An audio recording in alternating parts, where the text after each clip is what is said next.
country whose parents have struggled to educate them, and education is their status, it's their rank. How can they bring themselves easily back down to the level of a farmer, which is the destiny which they escaped from? You know? It seems so complicated to me sometimes.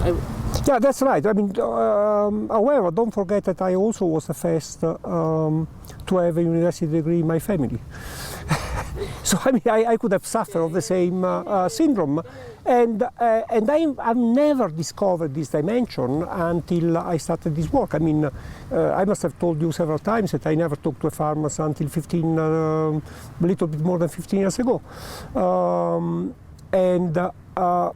and what irritates me is besides this aspect of the relationship with people, which I've developed once I've concluded on purely scientific basis, that was a large waste of time to continue to do research in an environment which doesn't represent a target environment, and therefore it was terribly important. It was absolutely vital to start doing decentralized breeding. At the moment we start thinking about decentralized breeding, we obviously were confronted with a great number of different target environments. And then the obvious things which came to my mind, I said, hey, but in this place there are people, and these people have been there for, in some cases, thousands of years.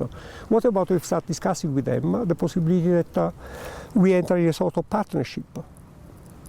And that's basically the reason why, for the first time, I get out of my office. I went in a farmer field. I sat with a group of 10, 15 farmers.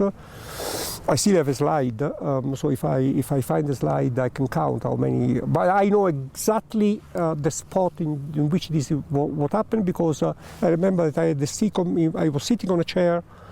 I had the stick in my hand. We were in a place with a lot of dust, and I start drawing. What I did today on the board, I start drawing what could be the possible first PPB trial on the dust with the plots and so on. I start asking the farmers about dimension, size, number of varieties, and so on. And but already at that time it was a very colloquial sort of interaction. It was not I'm coming here to try to solve your problems. If you do that and make sure that you don't miss anything of what I'm telling you to do. And but it was a try to find together how these things would be organized. And this was the beginning of a relationship which in 15 years has changed many methodological aspects, all suggested by farmers, because they felt that their opinion, and this is another touching story, when farmers were telling me, I said, but you know what is new in our relationship with you is that you're listening to, and you're listening to our opinion, that we have the feeling, you make us having the feeling that our opinion is important to you. And this is actually important because I changed the way in which I was doing things based on their recommendation that I found to be very, very sensible. Now, the problem, that's something that I've discussed with a social scientist once, and I was very much surprised when she told me that actually, at least probably some aspects of this attitude towards the people who surrounds you, regardless whether they're farmers or colleagues or so on, can actually be taught. So it's something in which people can be trained. Now, don't ask me how, because our conversation stopped at that point, but that's something that perhaps is worth examining.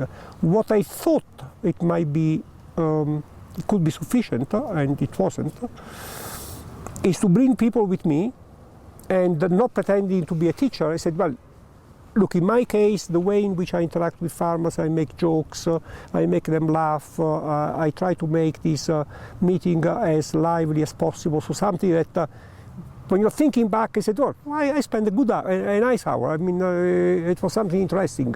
I've not wasted my time. And But the result was, in some cases, that my Syrian colleagues told me, said, "But Dr. Ceccarelli, you are telling jokes to farmers." I said, "Well, what's wrong with that? I'm telling jokes to my friend, they are my friend, so I don't see any reason why I should not tell jokes." And you can see quite a lot of things behind that observation.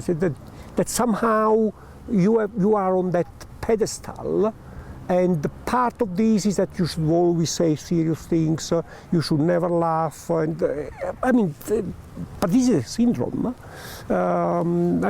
If one of my children will behave like this, I will take it to a psychologist because it's a serious problem.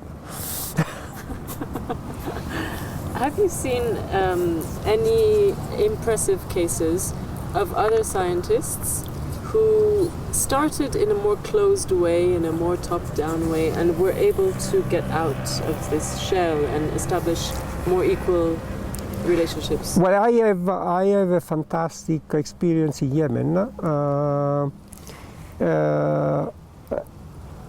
with a guy by the name Ahmed Luft, which is again is one of the things that I was never able to do. He's a guy who highly deserved to go for a PhD, and I was never able to find a way to send him to a degree training anywhere. But when I met Ahmed for the first time, together with a group of Yemeni farmers on the terraces in a village at 3,000 meters elevation, and I saw him dealing with farmers, my first impression was that Ahmed has got participation in his blood. I mean, he just did everything right. And that's again a case in which, my influence was zero.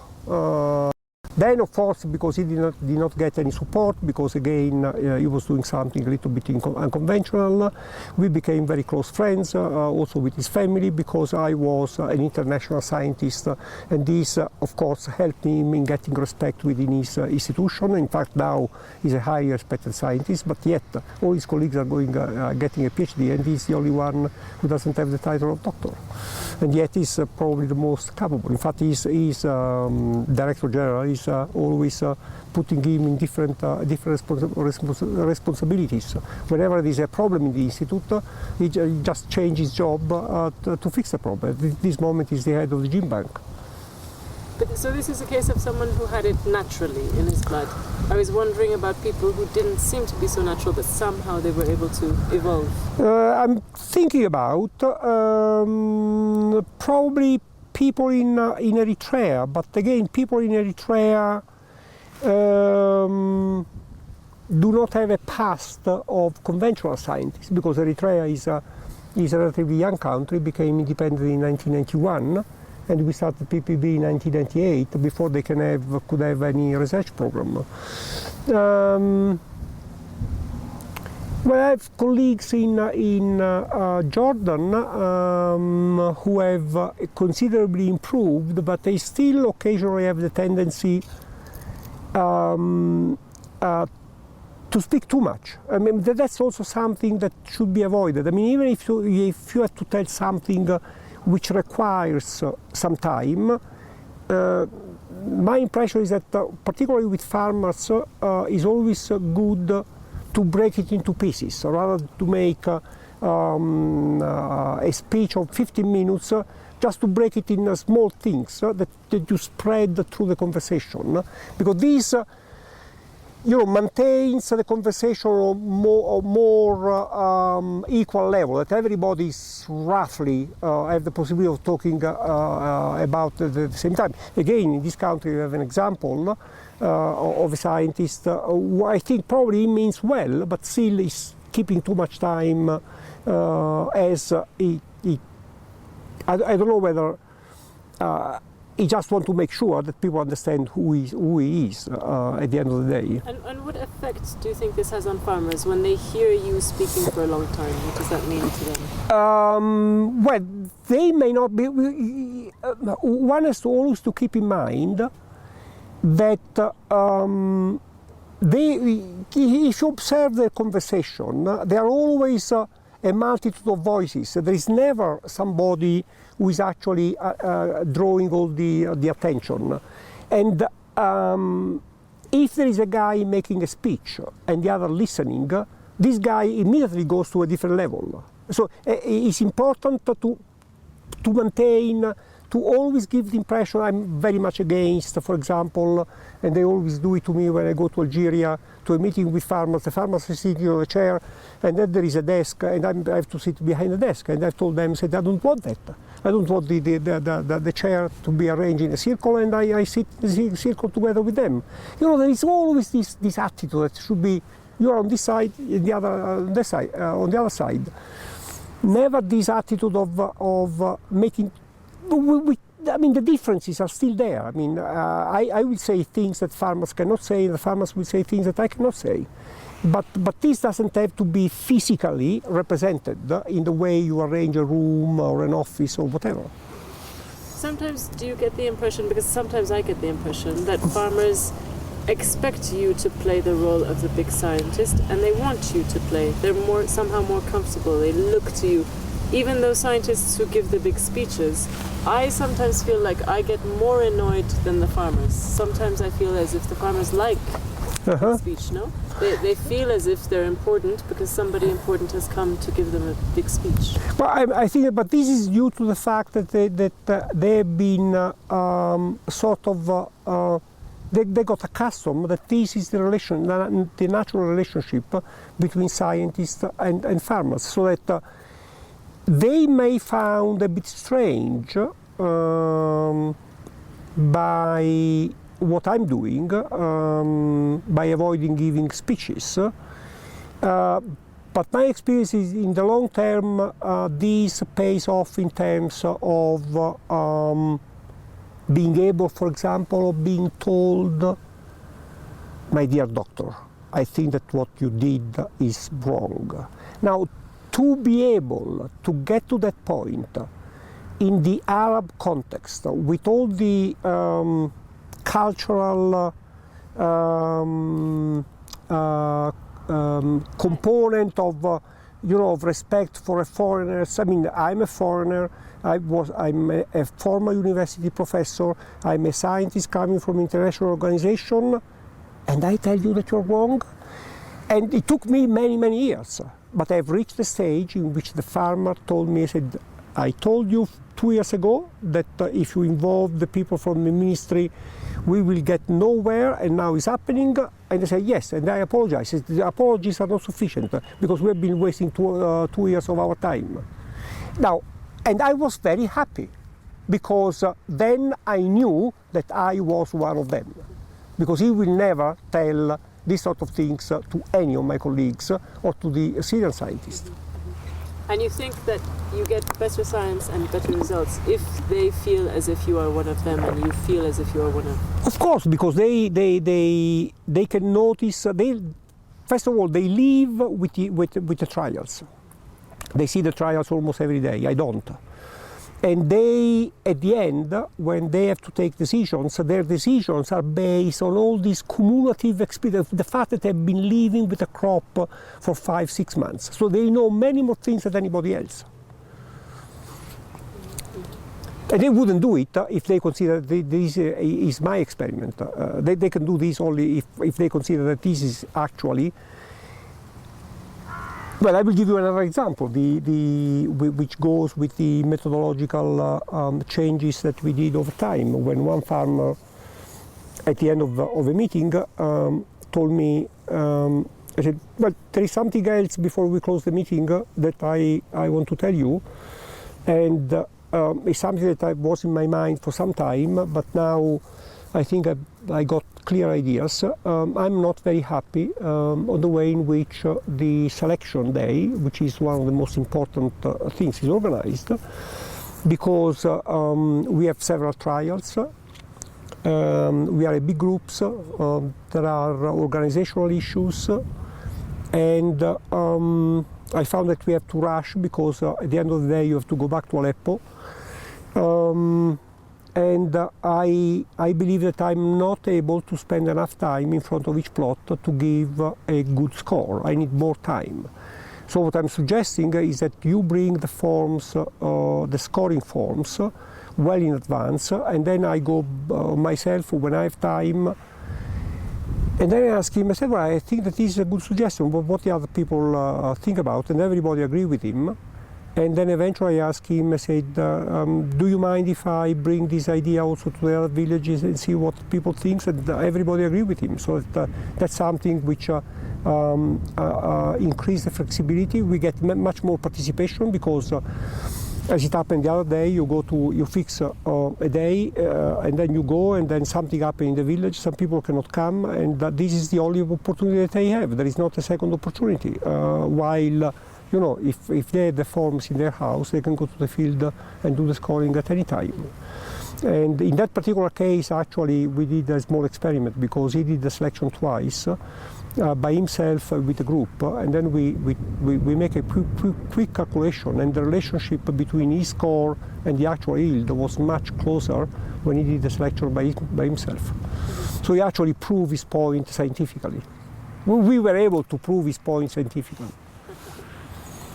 And so there is this I believe that at the end, building up a relationship between equals who still contribute in different way to the program is highly beneficial, because it makes the farmer feel that if they have something positive or negative to tell, they are free to tell it. I mean, they are not limited in any way to their contribution, be the contribution positive or negative. In your experience, and this is the last question, in your experience, how can farmers become motivated to get involved in research? Do you find that they're already, as soon as you go into a new village, they're already interested and they see themselves as researchers? Or if they don't, how does this feeling build over time? Well,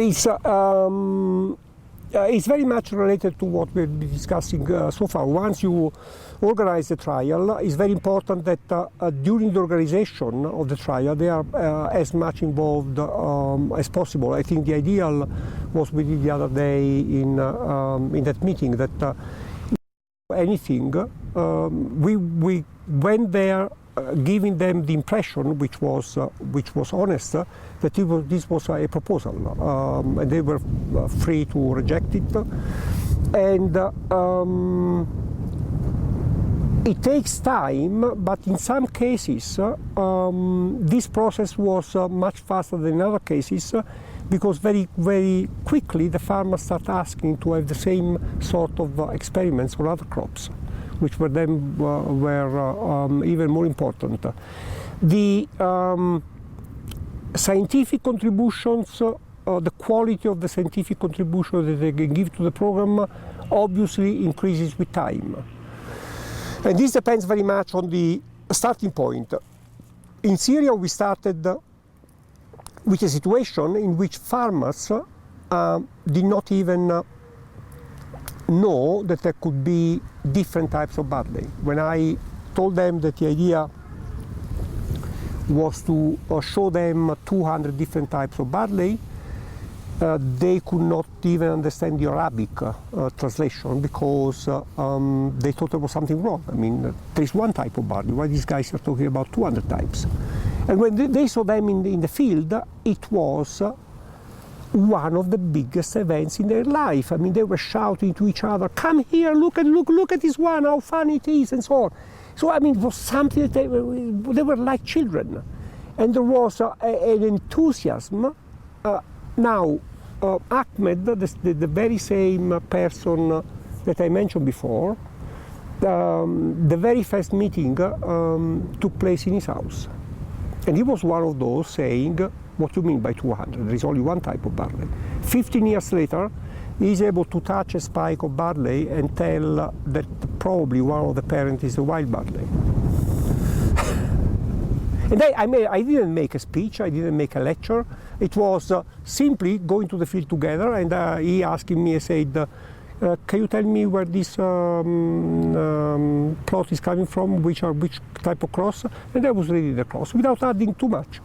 And then he was building up all this information, and he was noticing that all the tallest plots were almost always crosses with the spontaneum. He also understood that the spontaneum, being a wild plant, shattered the seed, that he has very rough horns. And all this was, you cannot make a lecture. I mean, you have to follow the same dynamics of the process of learning of farmers, which is living with their crop. So today they get that piece of information, tomorrow they will get this, and so on. And all this builds up. But the difference between a farmer and the student is that the farmers never forget anything. He's absorbing everything like a sponge, and then, wham, at the right moment, everything will come out. And then, of course, if I take a visitor now to that village, the visitor will turn his back and say, oh, come on. You are working with very atypical farmers, because he did not know Ahmed 15 years before. And do you think it's what motivates them to get interested in research? Is it simply the fact that year after year they see that the yields are going up, so they make an economic benefit and so they're interested, or is it something else? It's not only that. If you ask them what they like most in this process, they start mentioning we like very much this continuous interaction with the scientist, but we are learning a lot of new things. Yield and money never come fast. I mean, it's the process itself. And that's why it's very important to build up this feeling that these are their trials, that there is so much input in what's happening in the field from their side as from the scientist side, so that they see their ideas being realized. So it's becoming like playing with something new. It's a nice toy, and then it produces a variety is good, but the fact that today they select something, they know that I'm using this in crosses, and then in 4 or 5 years there will be the progenies of those coming back, they keep remembering. It gives them something that they never had before, the possibility. And then, of course, there is the component of getting a better variety. In fact, in Syria, where we started first, there are varieties flowing out of these trials, the major problem being to keep track of them, because the farmers will rediscover their natural attitude of experimenting, which is part of the farmer's culture, which in some cases, fortunately much less in developing than in developed countries, has been lost. In one of the objections that I heard more frequently when I talk about what I'm doing when I'm in Europe is that probably with European farmers is much more difficult, because they have lost all the traditional knowledge and this pleasure of experimenting, which is evident, is obvious in Garmsar, but example like Garmsar happened before in other places, that farmers start experimenting on their own as a parallel activity. So you are generating a pleasure of trying to find solutions on their own, using perhaps your own material, which is in the trial, but then try new things, and this I think is a major contribution. It's much more important than a novel variety, because it's really putting back research in their hands. So you really do believe that this natural pleasure of experimentation, it's a natural state. It's something which is there deep down. So in some cases it comes out. For example, Ahmed was already there when I met him, because he was telling me one day, the very early days, he took me for a ride, and he was telling me, I said, you can tell from far away who was the Ahmed's friends. And I asked him, how? Are all those having trees around the house? because he was telling the farmers that it's important to have trees because they create a microenvironment and to have flowers to create. They are basically in an environment like this. It's all very dry, it never rains and so on. So he had this natural attitude of doing something different from the others. And when he discovered also this dimension, of course, he was very conducive because he was a teacher in the local school. So he was also respected as somebody who has always good ideas. And then there was another teacher who also joined Hans, and then a group of other farmers, many actually big farmers, who start following through. Of course, within each farmer community, you find big differences, like you find between scientists. Farmers who are always the first one to have a new idea are those that I call the prima donna.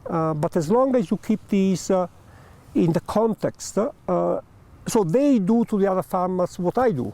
They throw a new idea, and then this is open to discussion. But inevitably, in that community, this guy is automatically recognized as one who, more often than the others, contributes with new ideas. And all these sometimes there, it only needs this little push, which in the case of plant breeding is very simple to organize, to have this display of differences, and simply looking at the differences, you start generating idea of what you can do with that kind of barley that you never thought before. Very good. Excellent. Thank you. Welcome.